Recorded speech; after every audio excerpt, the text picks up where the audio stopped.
Haymitch Abernathy wakes on the morning of his 16th birthday, knowing that celebration is almost impossible. In District 12, birthdays do not erase hunger, debt, or fear. Worse, this birthday falls on Reaping Day, the day the capital selects children to be sent into the Hunger Games. This year is not an ordinary reaping. It is the 50th anniversary of the Games, the Second Quarter Quell.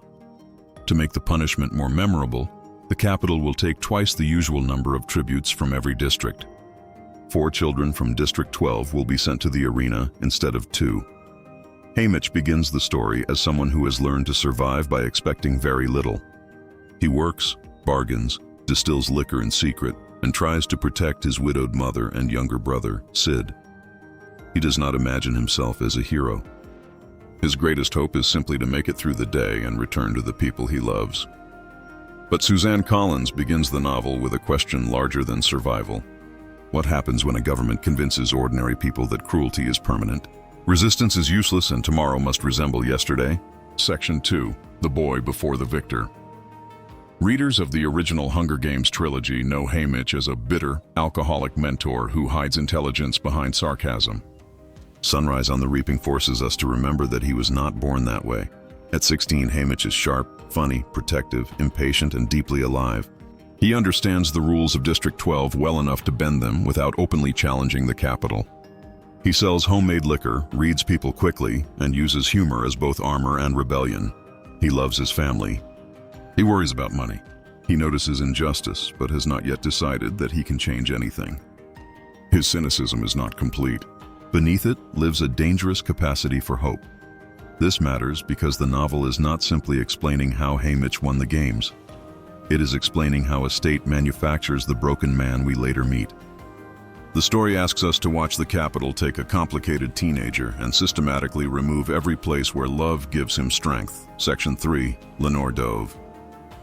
The center of Haymitch's private world is Lenore Dove Baird, a young woman connected to the Covey, the musical community once forced to settle in District 12. She is intelligent, politically alert, and less willing than Haymitch to accept the games as inevitable. Where Haymitch assumes the reaping will always exist, Lenore Dove challenges the assumption. The games have not existed forever. The capital created them. Anything created by people can eventually be ended by people. Their disagreement introduces one of the novel's central ideas. Submission often begins when oppression starts to feel natural. A government does not need every citizen to love it. It only needs enough people to believe resistance is unrealistic. Haymitch loves Lenore Dove partly because she sees beyond the present. She imagines a future he is afraid to imagine. Their relationship is tender, playful, and politically important. She gives him a reason to survive, but she also gives him a language for understanding why survival alone may not be enough. Section 4. The Reaping is rewritten. At the District 12 reaping, fear turns into chaos. One selected boy attempts to escape and is killed. Haymitch moves to protect Lenore Dove from the violence of the peacekeepers. That instinct, protecting someone before protecting himself, changes his life. The capital's representatives use the confusion to make Haymitch a replacement tribute. The event is then restaged, so the official version appears orderly. This is the first major lesson of the novel. The capital does not merely control what happens. It controls what the public is allowed to believe happened. Haymitch is not chosen by a clean, sacred lottery. He is taken through manipulation and then inserted into a false performance. The official reaping becomes more important than the real one because cameras, announcements, and edited images will define public memory. From the beginning, Haymitch is trapped in 2 battles. One is physical, remain alive. The other is narrative. Prevent the capital from turning his life into a story that serves its power. Section 5. 4 tributes from District 12. Haymitch travels toward the capital with 3 other District 12 tributes. Wyatt is known for calculating odds and trying to read danger through numbers. Louella is someone Haymitch knows well, almost like family. Maysilee Donner comes from a more privileged part of District 12 and initially appears proud, distant, and difficult. The group does not look like a team. They carry different social backgrounds, fears, and assumptions. The capital depends on these divisions. The games are easier to control when tributes see one. another as rivals before they see themselves as victims of the same system. Haymitch understands that 4 tributes from District 12 means 4 different kinds of loss. Each person has a family, a history, and a future the capital has already reduced to entertainment. The train journey begins the destruction of ordinary identity. They are no longer treated as children, neighbors, or citizens. They become contestants, probabilities, costumes, and potential deaths arranged for an audience. Section 6. Luella's death and the invention of Lou Lou. During the tribute parade, disaster strikes. Luella is killed in an accident before the games even begin. Haymitch responds with public defiance, carrying her body and refusing to let the capital turn her death into an invisible inconvenience. The capital answers not with honesty, but with replacement. A drugged girl is presented as if she were Luella, allowing the televised spectacle to continue. The District 12 tributes call the replacement Lou Lou. This is one of the most disturbing examples of propaganda in the novel. A human being dies, and the state replaces her image rather than acknowledging the truth.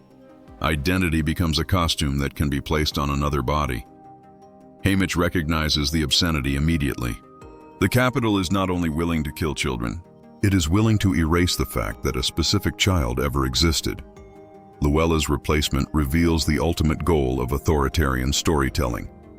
Not simply to lie about reality, but to make individual reality irrelevant. Section 7.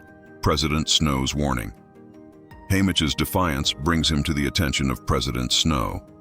Snow makes the structure of power clear. The game makers do not need Haymitch merely to die. They need him to die correctly, inside the narrative they have designed. If Haymitch embarrasses the capital, the punishment will not stop with him. The people he loves can be targeted. His home, family, and future are all within Snow's reach. Snow's power comes from making every act of resistance personal. A rebel may be willing to risk his own life. It is much harder to risk the lives of everyone around him. This is why Haymitch's later isolation becomes tragic but understandable. Snow teaches him that love creates hostages. Every relationship becomes a potential weapon the capital can use. The threat also changes the meaning of the arena. Haymitch is not fighting only against other tributes. He is fighting against a government that controls the cameras, weapons, rules, medical care, public memory, and the lives waiting for him at home. Section 8. Mags, Wirus, Beetee and Ampert. Because District 12 has no available victor to guide its tributes, Haymitch and the others are connected with experienced mentors from other districts, including Mags and Wirus. Their presence links Haymitch's story to a larger history of victors who survived the arena, but never escaped the capital. Beetee is forced into an especially cruel position. His own son, Ampert, has been reaped. The punishment is deliberate. The capital uses children to discipline parents and family loyalty to punish political disobedience. Beetee approaches Haymitch with a plan to sabotage the arena. The goal is not simply to help one tribute win. It is to damage the machinery of the games and reveal that the capital's perfect system can fail. Haymitch is drawn into a resistance network before he fully understands its scale. The plan gives his survival a new purpose. If he must enter the arena, perhaps he can do more than remain alive. Perhaps he can leave a wound in the institution itself. Section 9. Plutarch Heavensby. Plutarch Heavensby appears to be part of the capital's media machine, but he quietly offers Haymitch information and access. His role is uncertain enough to be dangerous. In Panem, anyone who appears helpful may be an ally, an observer, or bait. Plutarch arranges a final connection between Haymitch and Lenore Dove. The moment reminds Haymitch what he is fighting to return to, but it also deepens the risk. Love sharpens courage while making loss more terrifying. The sabotage plan depends on knowledge of the arena's hidden systems. Explosives have been placed near infrastructure beneath the surface. Haymitch's task is to trigger damage severe enough to disrupt the capital's control. The alliance between tributes, victors, technicians, and quiet dissidents shows that rebellion does not begin with one perfect leader. It begins through fragments of trust among people who cannot safely reveal everything they know. Section 10. The Rascal Performance. The capital assigns every tribute a public image. Haymitch receives a low training score partly as punishment for his earlier defiance. Instead of allowing the humiliation to define him, he creates a persona. He presents himself as unpredictable, funny, irreverent, and difficult to control. The performance attracts attention and sponsors. It also conceals how carefully he is thinking. This version of Haymitch, the charming rascal, becomes both weapon and prison. He uses the capital's hunger for entertainment against it, but the audience begins to know the performance rather than the person. Suzanne Collins repeatedly asks what happens when survival requires someone to perform an identity created for the camera. A successful performance can save a life, but it can also be edited, repackaged, and used to erase the truth. Haymitch learns that in the games, sincerity is dangerous, but complete performance is another form of disappearance. Section 11, The Beautiful Arena. The arena of the 50th Hunger Games is visually magnificent. It is full of bright colors, strange plants, beautiful landscapes, and carefully designed wonders. Almost everything beautiful is dangerous. The environment reflects the capital itself, attractive on the surface, lethal underneath. Poison is hidden in pollen, color, food, and water. The arena rewards people who distrust appearances. This design is not accidental. The capital wants violence to look elegant. Death becomes easier to consume when surrounded by beauty, music, costumes, and spectacle. Haymitch enters a world where nature has been replaced by engineering. Even the sky, weather, animals, and borders exist as parts of a controlled narrative. Nothing is innocent because everything has been designed for an audience. The arena is propaganda made physical. It transforms murder into a landscape. Section 12, Wyatt and Lou Lou. The first stage of the games destroys the fragile relationships formed before the arena. Wyatt dies after trying to protect Lou Lou. His knowledge of odds cannot defeat a system that changes the rules whenever calculation becomes inconvenient. Lou Lou briefly travels with Haymitch. She remains confused, drugged, and vulnerable, evidence of the capital's willingness to use one victim to conceal another victim's death. She dies because of the arena's hidden poison. Her death completes the erasure that began with Luella. The replacement is discarded once she no longer serves the broadcast. Haymitch cannot save everyone, and each failure deepens his anger. Yet the novel does not present these deaths as proof that compassion is foolish. It presents them as proof that the capital has designed the games to punish compassion. Every time a tribute cares for another person, the system gains another way to hurt them. Still, caring is the only thing preventing the tributes from becoming exactly what the capital claims they are. Section 13, The First Sabotage. Haymitch and Ampert move toward the hidden infrastructure beneath the arena. Their plan is to damage a massive water system and flood the technology that allows the game makers to control events. The sabotage succeeds only partially. Water tears through parts of the arena, but the central system survives. The capital's machinery is damaged, not destroyed. Ampert is killed by engineered creatures released into the chaos. His death becomes another message from the capital. Rebellion will be answered through personalized cruelty. For Haymitch, the failed sabotage is devastating because it proves both that the system is vulnerable and that vulnerability is not enough. A crack in the machine does not automatically free the people inside it.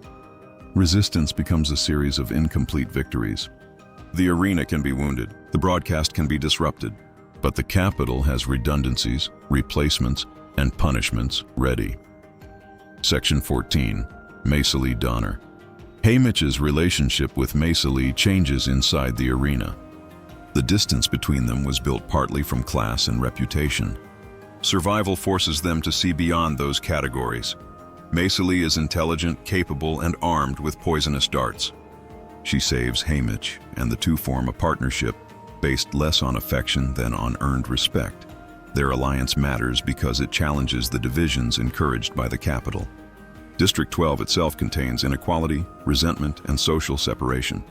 Yet the arena reveals that those differences are smaller than the violence directed at all of them. Haymitch and Maysilee are not sentimental partners. They argue, calculate, and make difficult choices. Their trust is practical, which makes it powerful. The capital depends on citizens believing they have nothing in common. Every alliance is therefore political, even when it begins as a survival strategy. Section 15, The Edge of the World. Haymitch becomes convinced that the arena's weakness may lie at its boundary. He and Maysilee travel toward the edge, searching for the machinery behind the illusion. There they discover something the audience is never meant to see: maintenance activity and game makers operating behind the spectacle. The supposedly natural arena reveals its backstage. A confrontation follows, and members of the Capitol's production system are killed. This changes the tone of the rebellion. Haymitch and Maysilee are no longer only resisting inside the permitted game. They have crossed into the hidden space where the game is manufactured. The discovery exposes the truth beneath all propaganda. Power looks magical from the audience's perspective because the machinery is concealed. Once the backstage becomes visible, authority begins to look less like destiny and more like engineering. But seeing the machine also makes Haymitch and Maysilee direct threats. The Capitol can forgive entertainment. It cannot forgive exposure. Section 16. Maysilee's death. After separating from Haymitch, Maysilee is targeted by creatures sent specifically to punish her. Her death is not random. It is an editorial decision made by people watching from outside the arena. Haymitch reaches her too late. This moment destroys the illusion that the games are a neutral contest. The game makers do not simply create conditions and observe. They intervene to shape emotion, punish disobedience, and produce satisfying television. Maysilee's death also becomes part of the mythology surrounding later generations in District 12. Her life will be remembered incompletely, filtered through family grief and capital editing. Haymitch carries another loss that the public cannot fully understand. To the audience, her death is a dramatic scene. To him, it is the destruction of someone who had become real after the Capitol tried to reduce her to a type. Section 17. Wellie and the Last Career. With the number of tributes shrinking, Haymitch finds Wellie, one of the final surviving members of the non-career alliance. She is exhausted and starving. Haymitch tries to help, but leaves briefly to search for what they need. When he returns, Wellie has been killed by Silka, the last remaining career tribute. The death reinforces a brutal truth. In the arena, even correct choices can end in failure. Compassion does not guarantee rescue. Strategy does not guarantee control. The Capitol has built a world where moral action may still produce tragedy. Silka represents the final weapon created by career culture. She has been trained to believe victory gives meaning to everything sacrificed along the way, but she is also trapped. The Capitol has shaped her body, identity, and ambition for this single confrontation. Her apparent privilege has only prepared her to die more efficiently for someone else's entertainment. Section 18. The Force Field. Haymitch reaches the arena's boundary during the final confrontation. He understands that the force field surrounding the games can reflect objects back toward the person who throws them. Silka attacks. The arena's own technology turns the weapon against her. Haymitch wins not through greater strength but by understanding the hidden rules better than the Capitol expects. The victory is an act of intelligence and defiance. He then attempts one final act of sabotage against the force field. The explosion injures him and fails to destroy the arena. This is important. Haymitch wins the games but does not achieve the victory he actually wanted. He survives the contest while the institution remains standing. The Capitol can tolerate a winner. What it cannot tolerate is a winner who understands that victory inside the system is not the same as defeating the system. Section 19. The Edited Games. Haymitch wakes to discover that the broadcast has been heavily edited. Acts of cooperation, sabotage, and resistance are removed or reshaped. The official story presents him as self-interested, lucky, and entertaining. The Capitol steals the meaning of his actions. This may be the novel's most important form of violence. Bodies can be killed, but memory can also be killed. A rebellion that no one is allowed to see cannot easily inspire others. Haymitch realizes that the arena was only one layer of control. The greater arena is the media system surrounding it. The Capitol decides which moments exist, what motives are assigned, and what the public is permitted to remember. His victory becomes proof of the Capitol's power rather than evidence of its weakness. Propaganda does not always deny that something happened. Sometimes it preserves the images while replacing their meaning. Section 20. The Homecoming. President Snow sends Haymitch home with a warning disguised as celebration. The phrase, "enjoy your homecoming," carries the promise of punishment. When Haymitch returns to District 12, he discovers that his home has been destroyed. His mother and younger brother are dead, The capital has waited until after his victory to demonstrate the cost of defiance. He survived because Snow wanted him alive long enough to understand that survival could be made unbearable. This is how the state converts love into guilt.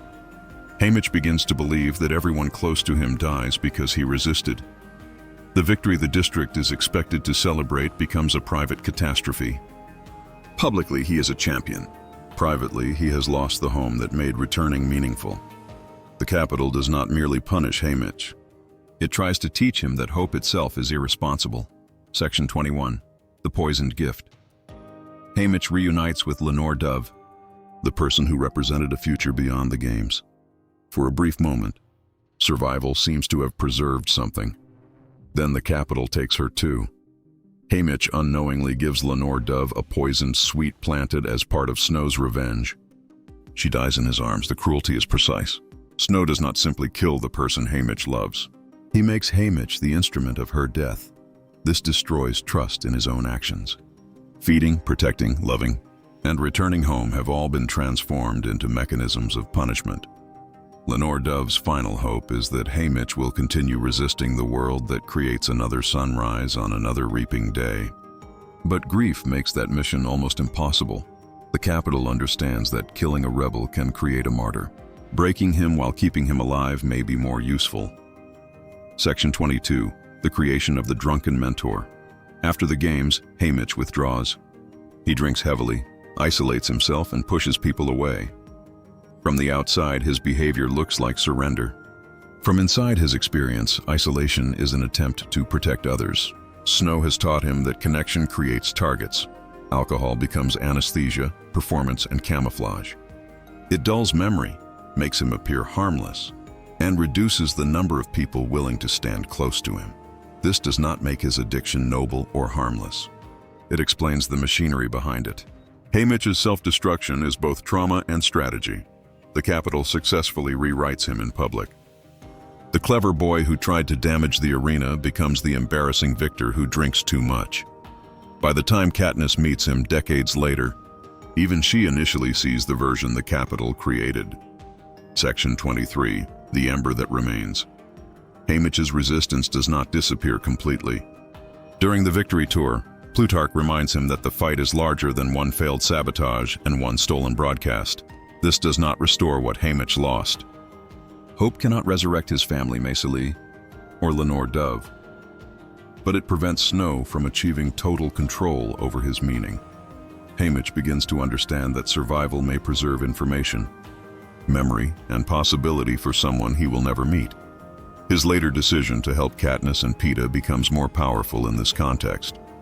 He is not simply mentoring new tributes. He is finally continuing a rebellion interrupted decades earlier. The capital turned him into a warning. Haymitch eventually turns himself into a bridge.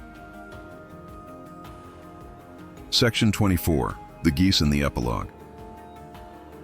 After the fall of the capital, Haymitch tells Katniss and Beetee more about his past. The truth that was edited out of the official games can finally be spoken. Katniss gives him goose eggs, connecting his new life to Lenore Dove and the world she represented. The gesture is quiet, but it matters.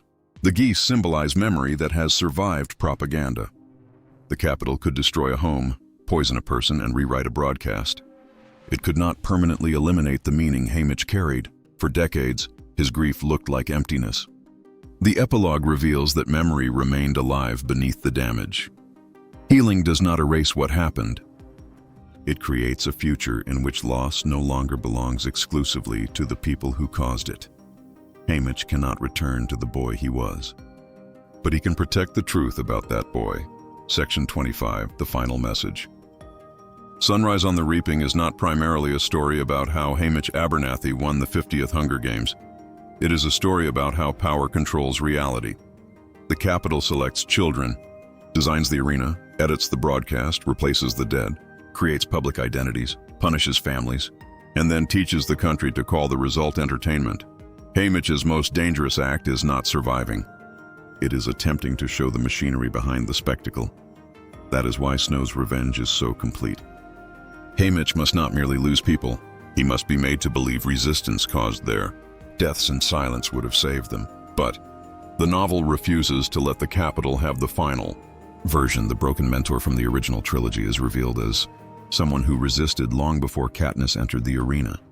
His sarcasm hides intelligence. His alcoholism hides trauma. His apparent surrender hides a memory the Capitol failed to erase. The title points to repetition. Every sunrise brings another reaping because people have been trained to believe the system is permanent. Lenore Dove offers the opposite belief. What has a beginning can have an end. Haymitch cannot stop his own reaping. He cannot destroy his arena. He cannot save everyone he loves, but his resistance survives in fragments, in Plutarch, in the victors, in Katniss, in Beetee, and in the rebellion that eventually turns private grief into collective action. The Capitol wins by controlling the story. Haymitch's final victory is that the true story is told at all.